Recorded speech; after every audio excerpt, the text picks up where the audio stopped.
ब्रह्मा विष्णु गुरुदेवो महेश्वर गुरु साक्षात् ब्रह्म तस्मै श्री गुरुवे नमः।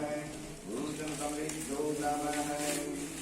आज एकादशी आमन नाम की एकादशी है, तो एकादशी की सुनो कथा।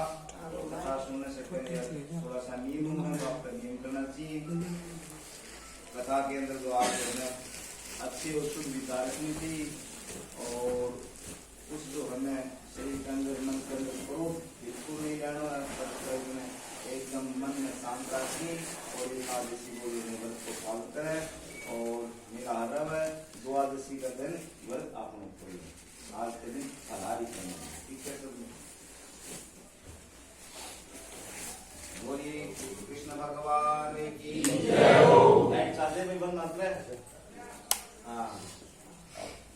मंदाता बोले कि हे वशिष्ठ जी, यदि आप मुझ पर प्रसन्न हैं तो व्रत की कथा कहो जिसमें मेरा कल्याण हो। महर्षि वशिष्ठ जी बोले कि हे राजन, सब व्रतों से उत्तम और अंत में मोक्ष देने वाला आमल की एकादशी का वर्णन करता हूँ। यह फाल्गुन माह शुक्ल पक्ष होता है और इस व्रत के फल से समस्त पाप नष्ट हो जाते हैं, और इस व्रत का पुण्य 1000 गोदान के फल के बराबर होता है। 1000 गोदान एक एकादशी करनी। मैं आपसे पौराणिक कथा कहता हूँ तो सुनो, ध्यान दो। एक वैदिक नामक नगर था। उस नगर में ब्राह्मण, वैश्य, क्षत्रिय, शूद्र चारों वर्णों की आनंद रूप से रहते थे। नगर में सदैव वेद ध्वनि गुंजा करती थी, और उस जगह पापी, दुराचारी, नास्तिक आदि कोई नहीं था।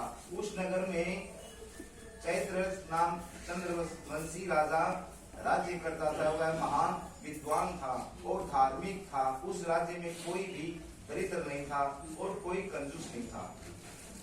उस राज्य के सबसे निवासी विष्णु भक्त थे, और वहां से निवासी वृद्ध और बालक तक प्रत्येक एकादशी का व्रत करते थे। सभी जो राज्य में थे वो सब लोग एकादशी का व्रत करते थे। एक समय फाल्गुन मास के शुक्ल पक्ष की आमन नामक एकादशी आई, जो आज आई है। उस दिन राजा ने प्रजा तक, वृद्ध से बालक तक सब में हर्ष सहित उस एकादशी का व्रत किया। राजा अपनी प्रजा के साथ मंदिर में जाकर कुंभ स्थापित करके, मतलब कलश, धूप, नैवेद्य और आदि फलों से और थाली का पूजन सजाया, और सब थाली इस प्रकार से स्तुति करने लगे। हे धात्री, तुम ब्रह्म स्वरूप हो और तुम ब्रह्मा जी द्वारा उत्पन्न और इस समस्त पापों को नष्ट करने वाली हो। तुमको बार बार मैं नमस्कार करता हूँ। अब तुम्हारा मेरा अर्घ्य स्वीकार करो। तुम श्री रामचंद्र जी के द्वारा सम्मानित हो। मैं आपसे प्रार्थना करता हूँ, मेरे समस्त पापों का हरण करो, पाप नष्ट हो जाए। उस देवालय में रात्रि को सबने जागरण किया, और रात्रि के समय उस जगह एक बहेलिया आया। वह महापापी था और दुराचारी था। अपने कुटुंब का पालन वह जीव हिंसा करके करता था। वह भूख प्यास से बड़ा व्याकुल था। उस भोजन इच्छा से मंदिर में एक कोने में बैठ गया।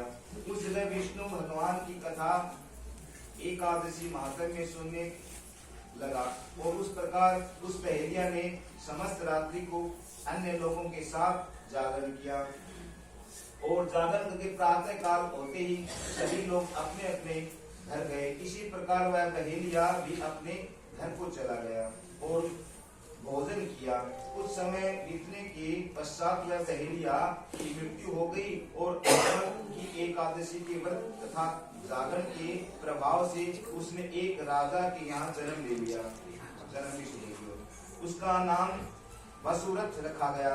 बड़ा होने पर वह चतुरंगी सेना सहित था धन धान्य युक्त होकर उस 10 सहस्र ग्रामों का पालन करने लगा। 10,000। वह तेज में सूर्य के समान, क्रांति में चंद्रमा के समान, और वीरता में विष्णु भगवान के समान, और क्षमा में पृथ्वी के समान था। वह अत्यंत धार्मिक और सत्यवादी, कर्मवीर और सत्यवादी विष्णु भक्त था। वह प्रजा का सम्मान भाव से पालन करता था। वह सदैव यज्ञ किया करता था और दान देना उसका नित्य का कर्तव्य था। रोज की वो दान किया करता था। और एक दिन वह राजा शिकार खेलने के लिए गया और देवलोक में वन में वह रास्ता भूल गया और दिशा ज्ञान न होने के कारण उसी वन में एक वृक्ष के नीचे सो रहा था। उसी समय पहाड़ी डाकू वहां आ चुके और राजा को अकेला देखकर उस पर मारो मारो का शब्द करके टूट पड़े। वह डाकू कहने लगे कि इस दुष्ट राजा के हमारे माता पिता पुत्र पौत्र आदि संबंधियों को मारा है तथा देश के निकाल दिया जाए, अतः इसे अब से मारना चाहिए।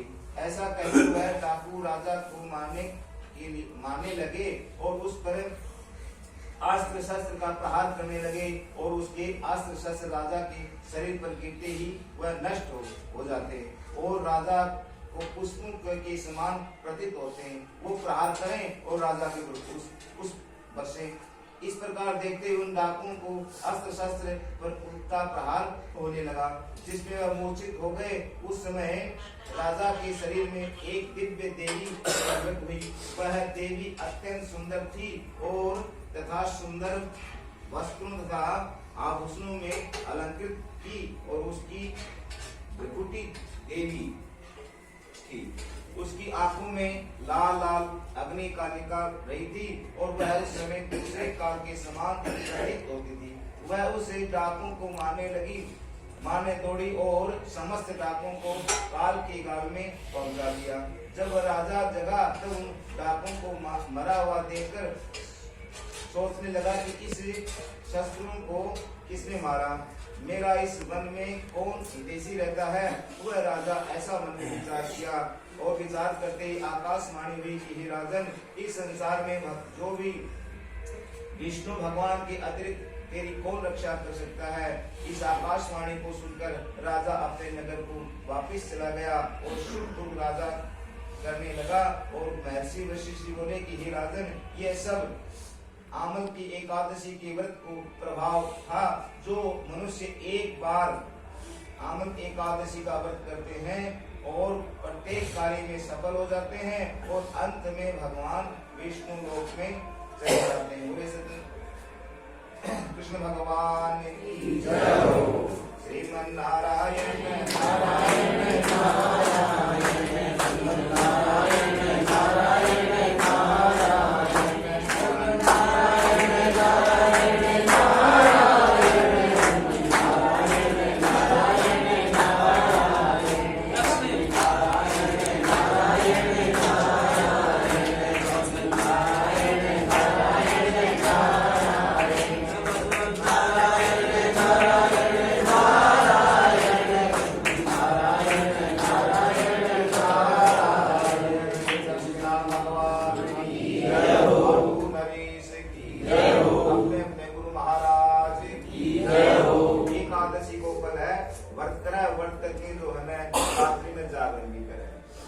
तब जो पुण्य मिला है। तो गणों ने बाहर में बदल